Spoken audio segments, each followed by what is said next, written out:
Hi friends, welcome back to my channel. So today I want to talk about all of the books that I have read in the last 15 days, so the first 15 days of May. I likely have a vlog or a video for the majority of these reads, so I will leave the corresponding videos down in the description if you want to know more in-depth thoughts or my initial reactions. So the first thing that I read in May was My Darling Dupe, and this is a historical romance. It's my first Stacy read and it was absolutely delightful. I ended up giving it 4 stars.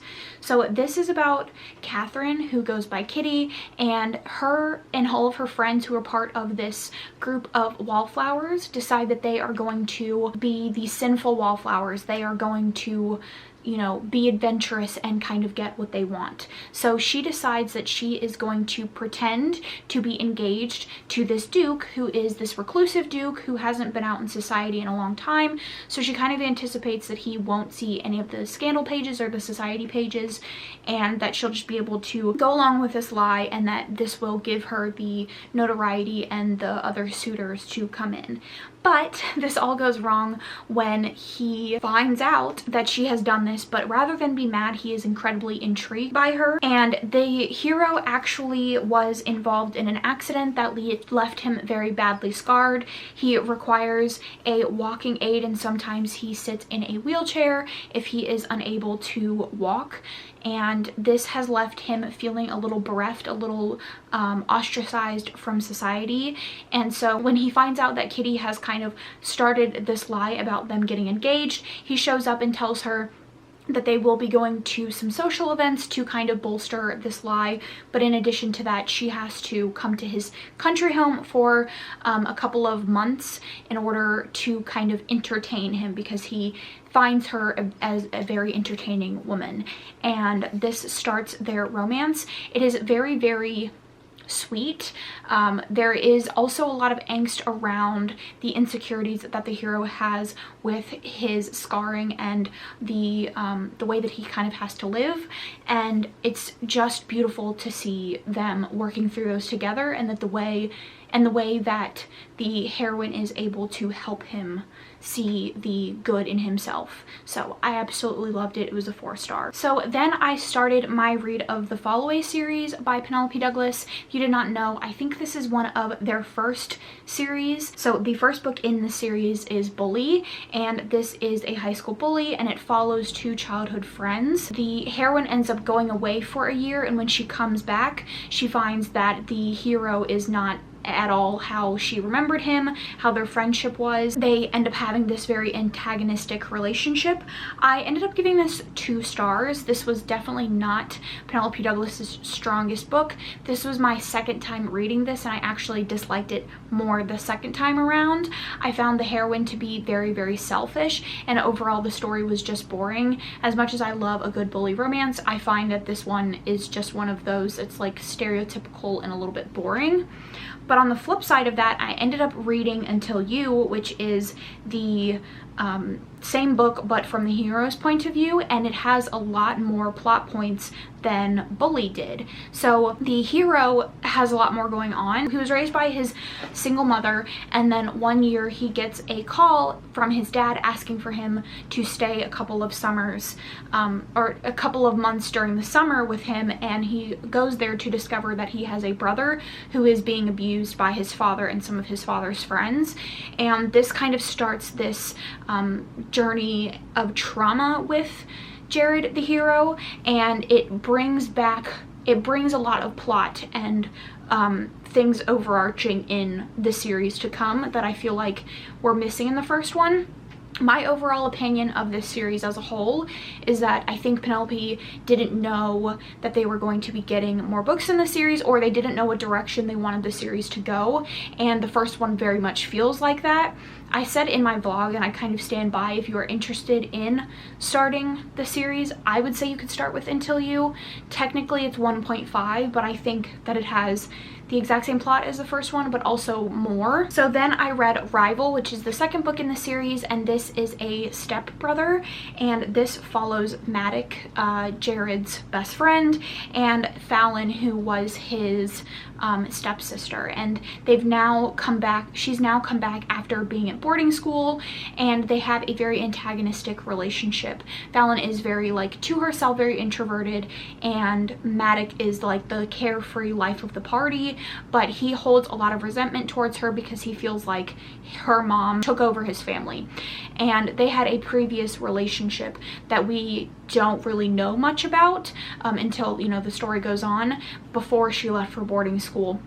That has left a lot of resentment and confusion in their relationship, and I ended up giving this one 3 stars. I liked this one more than Bully, but less than Until You. I think that this one was just kind of slow and a little bit weird, and I didn't like how everything resolved. I didn't like how they got their HEA, and I think the events leading up to their HEA were a little weird. But other than that, it was kind of just like your stereotypical new adult antagonistic situation. And then the last book that I read for the series was Falling Away. Now this is Jared's brother's book with Kate, the heroine in the first book's best friend, JC, or Casey, and he had a massive crush on her when they were in high school, but he was younger and she had a boyfriend, so they didn't really she didn't really give him the time of day. And now she is back in town because she has to do community service after an assault charge, and they again have this very antagonistic relationship.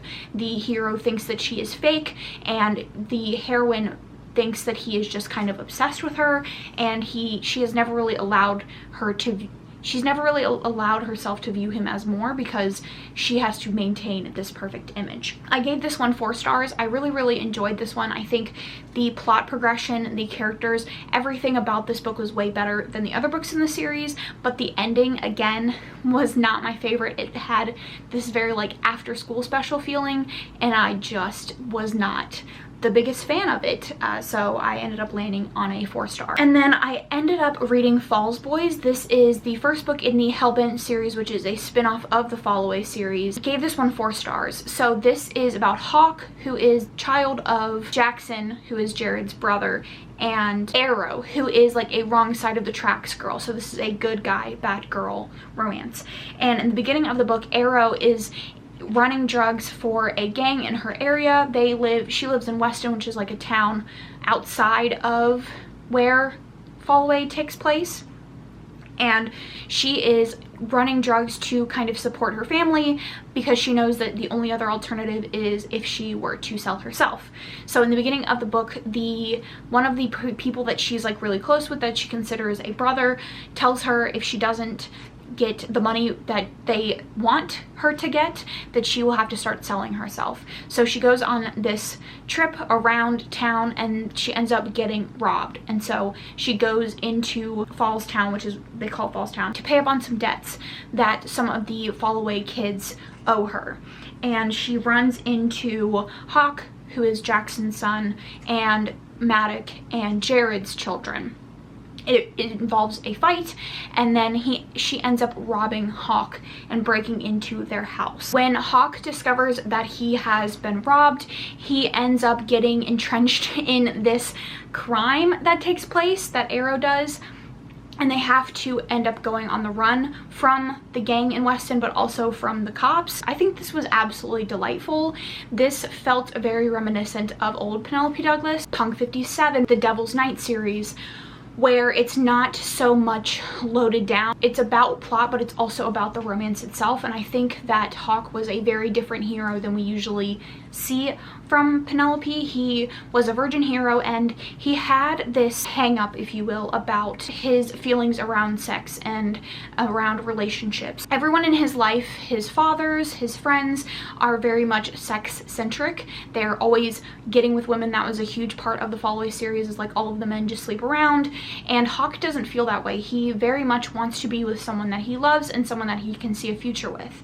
and that is very atypical, and he kind of got made fun of, and so he has this complex about something being wrong with him, and that is a huge part of his relationship with Arrow.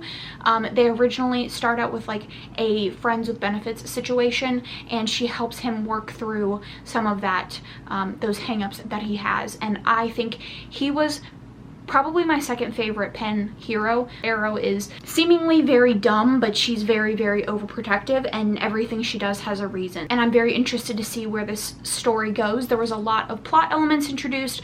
There is like a lot of legends around this town, very Devil's Night-esque, and I really, really enjoyed it. So in the midst of reading the Fallaway series, I actually read The Unseen, and I'm going to try to explain what this is about, but it's probably not going to be very coherent because this book doesn't make any sense, but I ended up giving it 2 stars. It is a horror novella, and it follows this girl who meets a guy at a horror con who tells her that he has Friday the 13th, like a Friday the 13th item that nobody has ever seen before. And so they go to his hotel room, and it seems to be this Friday the 13th movie that was never released. She ends up stealing it, and it starts this very weird chase. Like, I was attempting to explain this to Tamika because we do horror buddy reads together, and we were gonna buddy read this one. I was attempting to explain this because I told her just don't read it, and it just is so confusing, and it's a mess. All of the plot points are so nonsensical. It felt like it was trying to go for this theme of weirdness, and it just really failed. Like, there's this other being that can bring relics from other worlds, but it's never properly explored. The male main character is just a clusterfuck. The girl is like, it just doesn't make any sense. So I wouldn't recommend reading it. It sounds like it would be delightful, but I can assure you it's really not. So then I read Jane Doe, and this is a horror novella that I found on KU, and I was very skeptical to go in, but it's very hard to get into to begin, but then the story just goes absolutely bonkers. So it's about this guy who is a serial killer, and he kidnaps people by bringing them in his taxi, and then he takes them back to his house and keeps them locked and chained in his basement. And one day he picks up a woman and he chains her in his basement, and then he goes to sleep, and he wakes up and he's in his car in the middle of the street, and his hands are covered in blood. And when he drives back to his house, he can't remember anything that happened, and he doesn't know why his hands are covered in blood. And then he gets back to his house, and he's pulling in the driveway, and his neighbor's like, "Hey neighbor, there's something weird dripping out of the back of your trunk." And he opens the trunk, and there's a dead body, and it's just so delightfully unhinged. It goes so bonkers. It's only about 80 pages, so I cannot go any more in depth than that, but if you are into horror at all, I highly recommend this, and I'm very, very excited to see what else this author has to give us. Alright, so then I decided for a vlog that I was going to read some hyped Kindle Unlimited romances, and the first one that I read was Ruthless Creatures, which I ended up giving 3 stars. So this is a mafia romance, and I think the way that people pitch this is kind of a spoiler for the book, so I'm going to give you the barest of ideas of what it is about. Basically, this woman 5 years ago or something along those lines lost her husband. He went missing. He was hiking one day, and he just never came home. And now she has this new neighbor living next door, who just seems to kind of show up everywhere she is and wants something from her and is very into her. And so they start this like flirty relationship, and then he ends up leaving, and he was there for a specific reason. Like I said, if I explain more than that, it is a spoiler. I feel like you don't know what he was really there for until like 60% of the way in, so I'm not quite sure why it's pitched the way it is. But I didn't really enjoy this. I found it incredibly boring. I did like the hero. I think that he had definite like touch her and you die energy. He was very gruff and all of that, very obsessive, but the rest of the book was just kind of boring. It was just zero relationship growth. There were time skips that were told to us. Like, we were told about their relationship growth, but everything that we saw was just like sex scenes, and there wasn't any other sort of development, and it was just a little bit boring. And that was kind of the theme of all of the books that I read in the video, because I then read Throttled, which is a Formula 1 romance. The hero is a Formula 1 race car driver. The heroine is the hero's rival's sister, who is going on their tour with her brother to like provide support. It doesn't really make a lot of sense. It's a very flimsy premise, but they end up starting up a relationship, and I end up giving this one 2 stars. Again, incredibly boring. All of the relationship growth was done off page, and the writing was incredibly weird and gross, so I did not enjoy it. I don't really have anything profound to say, but it was just boring. I then read Forget Me Not. This is an amnesia romance. The hero is involved in a car crash. In the beginning of the book, the heroine shows up to the hospital and finds out that he doesn't remember anything for the last 5 years, and in those 5 years he had cheated on her. She'd had a couple of miscarriages, and they were on their way to getting a divorce, and now she has to take care of him until he can remember who he is. And I gave this one 2 stars. I had a lot of issues with this. I think that the hero was incredibly manipulative. He attempted to negate any problems that she brought up with their relationship by basically saying like, "What, you don't love me?" I don't think that there was a proper care given to his growth. I don't think that I don't think he acted as if he learned anything, and this had, again, 0 relationship growth. So that's all I'll say. I go into like a 10-minute rant in my vlog that you can check out if you're interested in more, but that's yeah. And then the last thing that I read for that video was What He Doesn't Know, which I also gave 2 stars. This is the first book in a duet, which means the first one ends in a cliffhanger. I will not be continuing. This is the story of a woman who, like in Forget Me Not, has had a loss of a child, and her husband is incredibly disconnected from her. One day her childhood sweetheart comes back into her life, and they spark up a relationship. I personally don't see how this was a love triangle. It's very obvious the entire time who she is going to end up with. And aside from that, this woman kills her bird. And I don't see anybody mentioning this. So in the end of the book, she is getting into a fight with her husband, and they had 2 birds, and they had lost one of them. One of them died, and there was 1 bird remaining. In an attempt to like get her to feel better or to help her, he says, "Do you want to get another bird?" And she goes into a rage, and she lets the other bird go out the window. If you can use more than 2 brain cells, I think you can understand why this is an issue. She essentially let that bird die. That bird now cannot hunt. It cannot protect itself.